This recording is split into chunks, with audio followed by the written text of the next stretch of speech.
Assalamualaikum warahmatullahi wabarakatuh. Bertemu lagi dengan saya Fatur Rahman. Pada kali ini kita akan melanjutkan pembelajaran pada tema 9 pada pembelajaran kelima. Kita akan mereview terlebih dahulu pembelajaran yang sudah kita lakukan pada hari sebelumnya, yaitu berkaitan dengan ketampakan alam atau bentang alam di Indonesia yang sudah kita pelajari di pembelajaran keempat tema 9 subtema 1. Indonesia memiliki keragaman ketampakan alam dari mulai daratan dan lautan. Ketampakan alam sendiri terbagi menjadi dua, yaitu daratan dan perairan. Adaptasi terhadap ketampakan alam itu sangat diperlukan karena setiap individu memiliki karakteristik masing-masing dan memerlukan adaptasi terhadap ketampakan alam yang ada di lingkungan sekitar. Jika kita melihat, ketampakan alam berupa daratan juga terbagi menjadi beberapa bagian. Ada dataran rendah, dataran tinggi, pegunungan, lembah, dan masih banyak lagi. Sedangkan untuk yang perairan terbagi menjadi seperti danau, sungai, laut. Itu merupakan sebuah ketampakan alam yang ada di bumi Indonesia. Dengan beragamnya ketampakan alam, ternyata juga berimbas pada persatuan dan kesatuan, karena setiap daerah memiliki latar belakang masing-masing berdasarkan ketampakan alamnya. Hal ini menjadikan persatuan dan kesatuan merupakan sebuah monumen penting yang perlu didirikan untuk menjadikan bangsa Indonesia ini menjadi bangsa yang besar. Karena dengan persatuan dan kesatuan, bangsa ini akan terus tumbuh menjadi bangsa yang disegani oleh negara lain.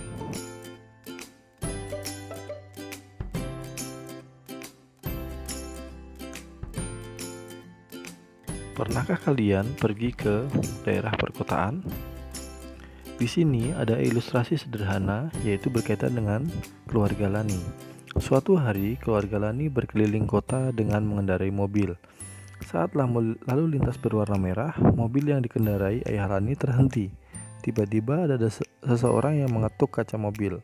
Orang itu menyodorkan selembar kertas. Ternyata kertas itu berisi iklan. Pada pembelajaran sebelumnya, kita sudah mengenal tentang bagaimana iklan yang baik. Apa saja unsur-unsur yang harus diperhatikan ketika kita membuat sebuah iklan. Ada iklan yang bersifat komersial, yaitu menawarkan sebuah barang atau jasa kepada seseorang. Atau juga ada iklan yang bersifat layanan masyarakat. Bagaimana untuk mengajak masyarakat dalam menata kehidupan dengan baik, atau menawarkan hal-hal yang sifatnya bukan komersial. Iklan sendiri bisa kita jumpai dalam kehidupan sehari-hari, misalnya di televisi, koran, atau majalah, bisa juga dari internet, dan masih banyak lagi media yang dapat digunakan untuk menyampaikan iklan kepada masyarakat. Iklan yang diterima oleh keluarga Lani tadi ternyata iklan tentang toko emas subur, yaitu tentang jual beli perhiasan logam mulia. Ketika kita melihat brosur yang ada atau iklan yang ada di samping, unsur apa saja yang ada pada iklan tersebut? Yang pertama adalah nama toko. Pada pembelajaran sebelumnya, nama toko sangat diperlukan. Hal ini dimungkinkan untuk memudahkan para masyarakat yang mendapatkan iklan tersebut untuk mengetahui di mana kita akan mendapatkan barang tersebut. Yang kedua adalah gambar produk. Gambar produk dimungkinkan merupakan media yang sangat memudahkan kita menyampaikan kepada masyarakat melalui iklan tersebut. Dengan gambar yang menarik, maka akan menjadikan masyarakat lebih berminat. Selanjutnya adalah keunggulan produk. Di situ ada angka 1 yang melambangkan sebuah hal yang spesial atau bisa dikatakan juaranya. Keunggulan produk ketika dijual di toko emas subur adalah barang dengan kualitas terbaik atau barang dengan kualitas nomor 1.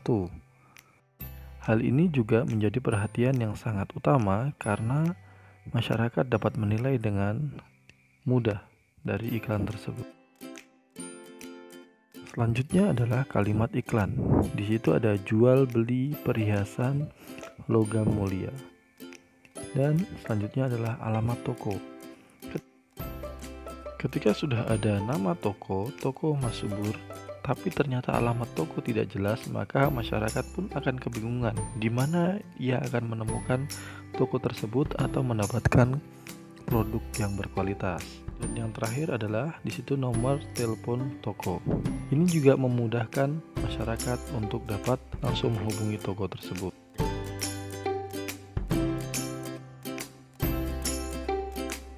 Selanjutnya, ciri-ciri bahasa sebuah iklan. Yang pertama adalah menggunakan bahasa yang singkat, padat, dan jelas. Yang kedua, menggunakan bahasa yang memikat dan memiliki daya sugesti. Yang ketiga, menggunakan kata konotasi positif. Yang keempat, isinya bersifat objektif, jujur, singkat, jelas, dan menarik. Mengapa demikian? Karena masyarakat akan menilai dengan mudah ketika iklan itu sudah sampai pada masyarakat.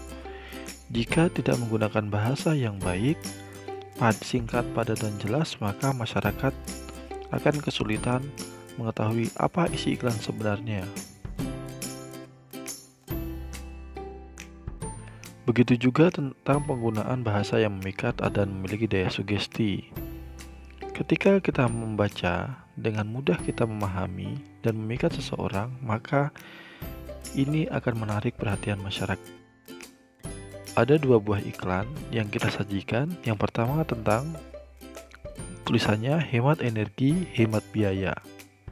Secara mudah, dengan penggunaan bahasa yang singkat, padat, dan jelas, kita akan tahu ketika kita hemat listrik, maka kita akan hemat biaya.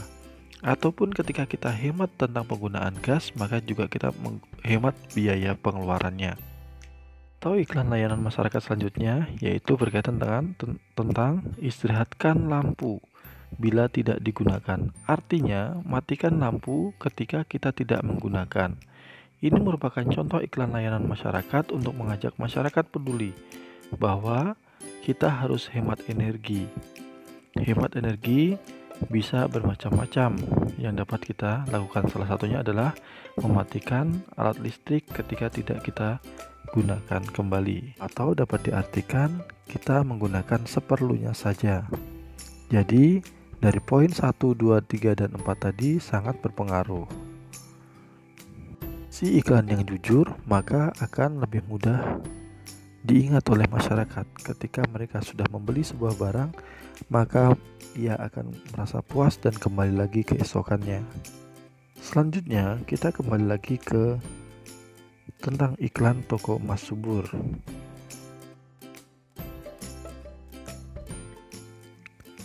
Dalam iklan tersebut, toko emas subur menawarkan tentang perhiasan atau jual beli emas.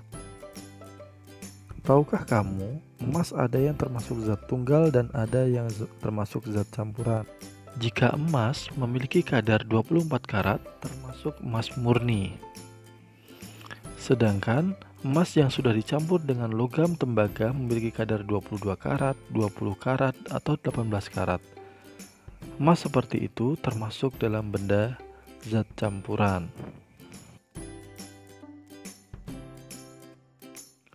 Selain itu, ada emas berwarna putih yang dinamakan emas putih. Emas putih juga merupakan benda zat campuran. Emas putih merupakan campuran antara emas tembaga dan perak.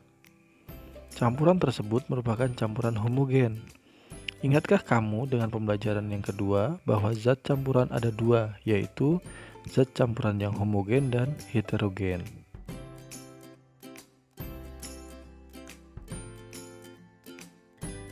Pada pembelajaran kali ini ada sebuah kasus. Pernahkah kamu melihat penjual jamu mencampur air dengan serbuk dari kunyit dan buah asam? Percampuran antara air, serbuk kunyit, dan buah asam menghasilkan minuman kunyit asam.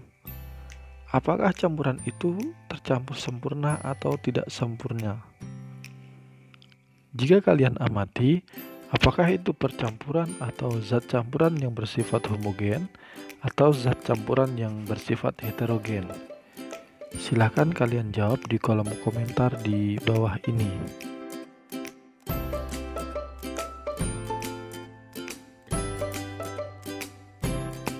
Berkaitan dengan zat campuran atau zat tunggal, terdapat lagu daerah yang sudah kita kenal bersama.